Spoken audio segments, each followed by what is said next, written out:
Hey guys, welcome back. Thanks for joining me for another video. So I get a lot of questions from people that are coming out of narcissistically abusive relationships, or not even coming out of them, but maybe they're even still in the relationship with someone. And one thing that is like a common thread is people really struggling to believe not that this person is a narcissist, but just what they're actually capable of giving in the relationship. And so I want to go over 5 things that you really have to accept that you're never going to get out of this person. Now, if you're new to my channel, don't forget to hit subscribe down below. If you are a subscriber, welcome back. Let's get right into this week's video. So one of the first things is that you have to accept that you're never really going to see their true self. So when we have relationships with people, it is our intention to get to know them, to eventually learn how to really be our authentic self around them, to love them, to support them, to let us show each other everything, right? The good, bad, and the ugly, the rawness of ourselves, the things that we've been through, the things that we're fearful of, the things that we're scared of, the fact that we're not perfect. We just become human, right? Rather than that beginning phase of dating where we're putting on our best foot forward and everything is amazing. As we begin to really settle into our relationship, whether that's a friendship or a romantic partner, we become more and more of ourselves. And something that people most often really struggle with is not being able to kind of crack that egg with that person. So you're never going to have a deep connection with someone who is narcissistic. You're never going to have a real authentic soul, heart, deep connection because they're incapable of doing it. They are always going to just portray an image of who they want to be in this relationship with you.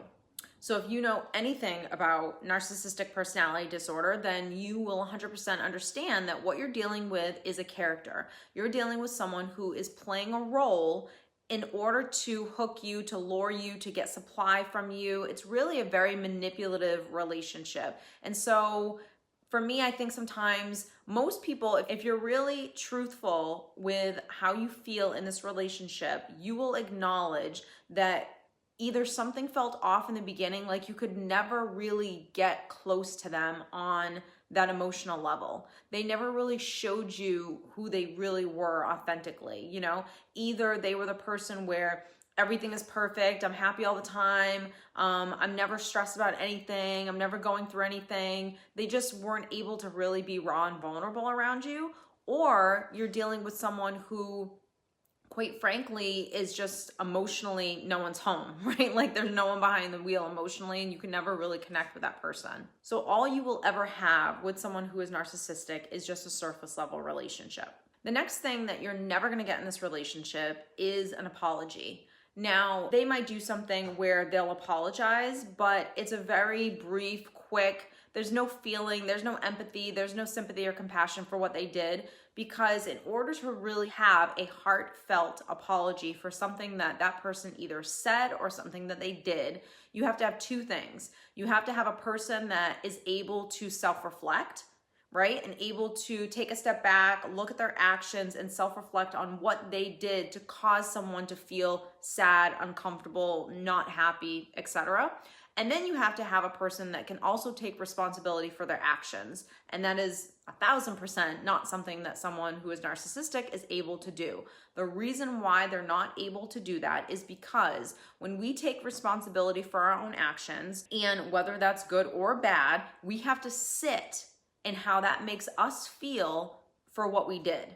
And that you have to have an ability to self-soothe in order to be able to do that type of, inner work. So when I feel really crappy because I did something to you, whether it was intentional or not intentional, and it hurts you, I feel a certain way. I have empathy for you, I have sympathy and compassion for you, and I can sit in a space and feel what it would feel like for you to be that unhappy with something that I did. And then it causes me to sometimes feel shame, possibly guilt, right? It makes me feel uncomfortable or sad or disappointed in myself that I did what I did to cause you that amount of pain. So you will feel, a very sympathetic, heartfelt apology coming from me because I have the ability to have empathy for what you were just feeling or experiencing.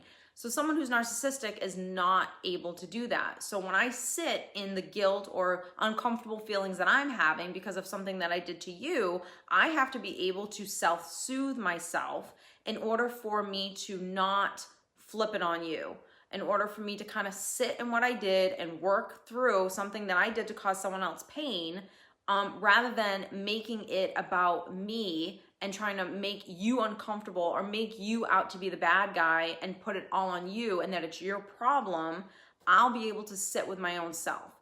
And someone who's narcissistic can never take responsibility for their actions, for something that they did, for something that they said, for that simple reason. Because when they feel that a feeling of guilt or shame, which they never really feel because they can't even get there, but if they were to kind of slowly get in that space, their ego is immediately blocking that feeling because they don't know how to regulate their emotions. So they can't feel that shame and that guilt. And if they do in any way, shape, or form, they're immediately going to shut that feeling down and make it about you and blame you for why they did what they did and just begin to flip it. So since their ego is always running the show because they are covered in their own emotional wounds that they can never deal with and heal or even acknowledge, that ego will never fully accept that blame, that they're at fault. And because that ego will never accept it, that you're never going to get a heartfelt apology. You might get the words, but you don't really ever get the feeling behind someone actually apologizing. So like I said, you'll either never get an apology, or if you do, it will be a very quick, I'm sorry, rather than the feeling of feeling sorrow. So the next thing that you're never going to get with someone who is narcissistic in your relationship is an equal playing field. Meaning you're never gonna get someone where there's mutual respect. They don't respect you, you're not on their level, you are beneath them. They don't respect you, they don't admire you, they don't appreciate you, they don't value all the things that make you who you are.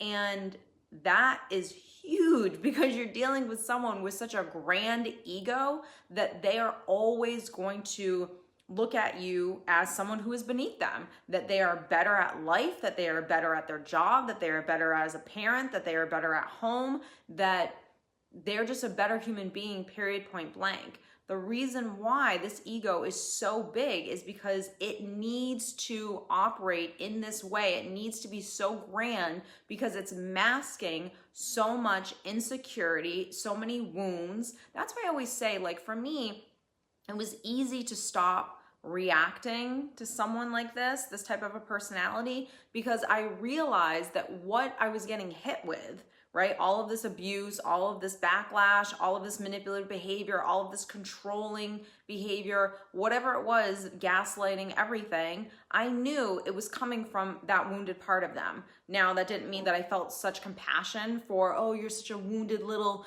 bird that's flying around in this world and I should just cater to you. No, but I also knew the animal that I was dealing with, and I stopped taking everything personally. And this is something that was really, really huge for me, was when I realized this person is never going to value me. This person is never going to look at me with admiration and respect, and I'm a mutual partner, I'm an equal partner, and I bring value to this relationship. Like, that person was never going to view me in that way, because there is such a grand ego way of being with this person where you need to be beneath me. And if you even try to go toe to toe with me, I'm going to eliminate you, and I'm going to either lose you as a friend, I'm going to discard you. So you're not a good source of supply if you are someone that can go toe to toe. So if you're very successful, if you're very educated, if you're very smart, if you're witty, if you have a lot going for you, as I'm sure you do,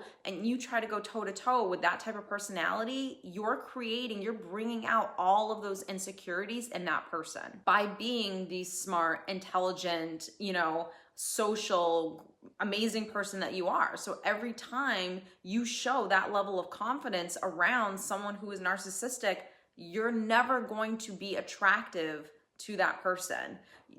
All they need are people that can enable their behavior, that are insecure, that are able to be highly manipulative or be manipulated, so they can take advantage of them. And I don't want to say weak people, but people that will just look at this person as the most amazing person on the planet and that can do absolutely no wrong. That's exactly what someone who's narcissistic wants.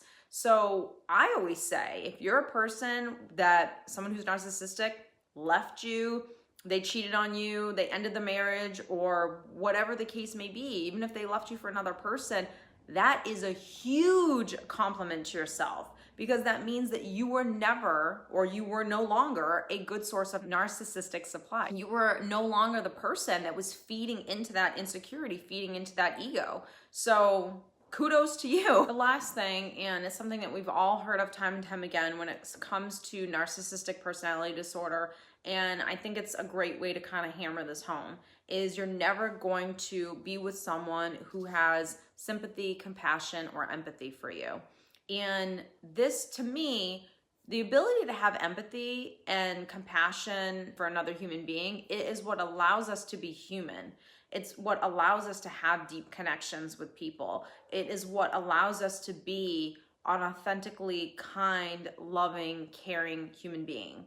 So because of empathy, we have the ability to connect. Even if we've never met before, we have ability to hear each other's stories and connect on that emotional level. So if you're dealing with someone who has none of that, they are not capable of even giving that, because you're dealing with someone who is mentally ill.